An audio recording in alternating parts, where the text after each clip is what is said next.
What's going on, guys? It's your boy Michael back with another video today. And in this video, this is going to be part 3 of my Transcribing Songs by Ear series. So in this one, I'm going to talk about hearing chords.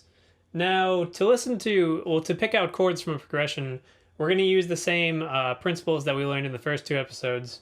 So the theory knowledge is really going to come into play a lot, and the listening for bass notes from the second part is going to come into play a whole lot.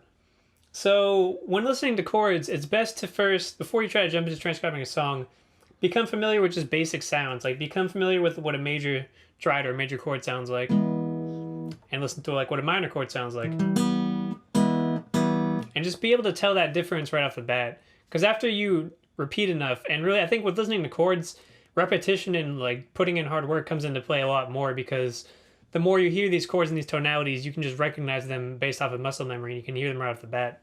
When you're listening for chords, it's a lot more difficult, I think, because there's so many notes being played at the same time, especially when you're listening to bands that use distortion. It kind of muddies up the sound a little bit, and it's hard to hear the individual notes in the chord. So I guess I would say start by listening for just the bass note and the top note of the chord. Once you've plugged in the bass note and the top note, you can kind of mess around with which notes in the middle sound correct, and you can sort of mess around with playing those. And also, since we're on the guitar, this is another thing that you don't need musical skills to do. You can use your problem-solving skills. When you're figuring out the fingerings for these chords, since we're on the guitar, there's a limited number of fingerings we can have. And so there's only so many notes that can be played in combination, and there's so many fingerings that we can use. Pick out the bottom and the top note, try plugging in notes in the middle, and see which notes sound right, and also see which notes would be possible to play together.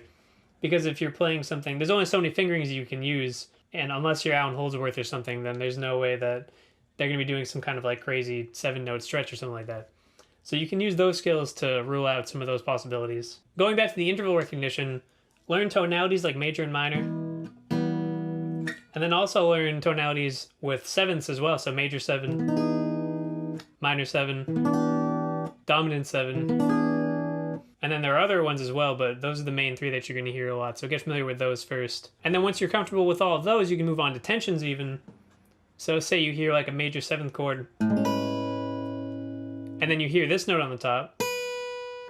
You can use your interval recognition to hear the bass note, which is here. And this is the top note, so there's that interval going on. There's a major 2nd, so that would be a 9 if you're talking about tensions. And then some of them are really obvious, like once you've been training your ears a lot and you listen and you hear like this sort of chord, you're just going to know immediately that that's Lydian, that's a sharp 11 in there, just because it has that distinctive sound and nothing else really sounds like that. So to hear chords, you just want to use the same skills we've been talking about. Break them down by interval, listen for the bass note and the top note most importantly, and just put in a lot of work and a lot of time. Practice this a whole lot, because you're going to see results over time. It's just like anything else, it's not going to come overnight, but the more you practice it, the more you're going to see an improvement.